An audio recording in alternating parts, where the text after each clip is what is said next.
తల్లిదండ్రులు కనిపించిన వారికి కనీసం ఆహారం పెట్టకుండా ఆహారాన్ని అంటున్నారు వీళ్ళు, మేము దేవుడికి ఇచ్చేసాం, మేము మీకు ఇవ్వాల్సిన ఏదైతే ఉందో అది దేవుడికి అర్పించేశాం అని అంటున్నారంటే తల్లిదండ్రులను కూడా పట్టించుకోలేనటువంటి వారున్న లోకంలో ఎవరున్నారు తెలుసా?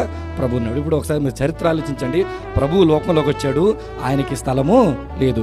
ప్రభు ఎదిగి పరిచర్యలోనికి వచ్చాడు. కొంతమంది కొన్ని సమస్యల్లో వస్తున్నాడు, అయ్యా మా అన్న నన్ను ఇబ్బంది పెడుతున్నాడు, అయ్యా నా కుమారుడు నా కుమార్తె నన్ను ఇబ్బంది పెడుతుందని తల్లిదండ్రులు సమస్యల గుండా వీరందరూ ఎవరి దగ్గరకు వస్తున్నారు తెలుసా? ప్రభు దగ్గరకు వస్తున్నారు. వీరందరూ ప్రభు దగ్గరకు వస్తున్నప్పుడు ఒకసారి మీరు ఆలోచించండి, అన్నదమ్ముల మధ్య ఆస్తి గొడవ వచ్చింది, తల్లిదండ్రుల పిల్లల మధ్య గొడవ వచ్చింది. ఈ సందర్భంలో ఏ తిండి లేనివారు, ఏ బట్ట లేనివారు, పేదవారుగా ఉన్నవారు, విధవరాలుగా ఉన్నవారు, వారి పరిస్థితి ఏంటి? కుటుంబాలే కుట్టుకుంటున్నాయి. ఈనాటి సమాజం అలా లేదా? కనిపించిన తల్లిదండ్రులు చూస్తున్నారా? అన్నదమ్ములు కలిసి ఉంటున్నామా?